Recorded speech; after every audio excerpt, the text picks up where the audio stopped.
Ladies and gentlemen, the American Cheering Bulldog Nation, welcome to Sports Without Boundaries, sponsored by Top Shine Detailing.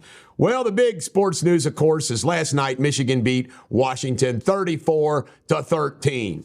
And, from the get-go, it looked like Washington was, overmatched. Washington did have a brief shining moment where it was 17-10. Looked like maybe they had a chance. Come out opening second half, interception. I do want to give one caveat, which is sad for Washington. Their top running back, Johnson, was clearly, he wasn't even 50%, which I never understood, Josh Wentz, why they just didn't play the healthy number 2 back. Because the healthy number 2 back would have been better than him. I mean, from the get-go. But, I know he's worked really hard to get there, so forth. But the real national championship game was Michigan versus Alabama. And all you Michigan fans, congratulations, because I know it's been a long, long, long time. But I was just talking to Josh Wentz. Probably the best team this year was Georgia. And Bama got him. Bama got him in the SEC. But to leave Georgia out of the Final Four was wrong. And I say this over and over and over again. Top to bottom, the SEC is the best conference, and it's not even close. And then you can take Michigan and Ohio State, I'm going to give them their due, out of the Big Ten. It is Michigan, Ohio State, and then the top 6 teams in the SEC. Year after year after year. These teams like Washington, look what happened with TCU last year. Blowout in the finals.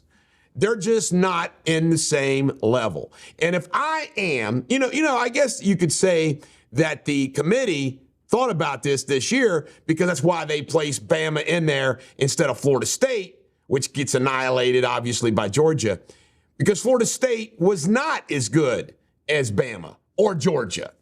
And I think that's why they put Bama in there. It was clearly, it was a smart move. It's a shame that they didn't match up the teams better, though.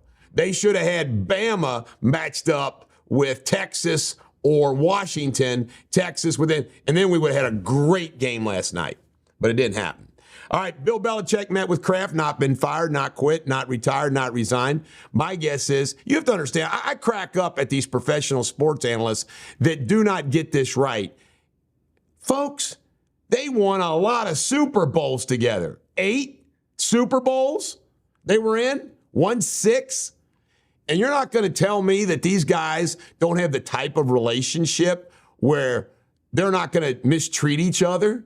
Are you kidding me? Even after that bad season, the value of the Patriots didn't go down. Sure, the fans are upset for a year. But you don't think that Kraft might say, well, we get the 3rd-round draft pick. We could get one of these quarterbacks. You want a chance to turn this around, Bill? I'm going to give it to you. One more year. That's the kind of relationship they have. Nobody talks about that. Tiger is officially ended Nike relationship. He made $500 million off of them. And guess what? Tiger will just go someplace else. Jalen Hurts, he's got a fractured hand. Look at that. Woo! Fractured finger. But apparently they put it back in place, and he doesn't rule out playing in the game. Brian Callahan, the Cincinnati Bengals offensive coordinator, is going to get an interview with the Carolina Panthers. Jameis Winston's not apologizing for 41-10 overruling the coach and letting a scrub get his first touchdown of the year. You know what? I'm mixed on this. You got to follow the coach's rules, but I'm kind of a rebel myself, so I kind of get it. And as Jameis Winston pointed out, Josh Wentz, they were already losing 41-10. Joe Burrow said he wants T. Higgins back. Well, then give up some of your money, Joe. Ron Rivera of the Washington Commanders has been fired. Arthur Smith of the Atlanta Falcons has been fired. And John Morant is having season-ending surgery. What a terrible year he's having. But he's still rich. He'll be okay. Every time some of this things happens, these folks, I always think to myself, remember, they are all still rich. This is the Bulldog. Every dog has their day. Have a great day.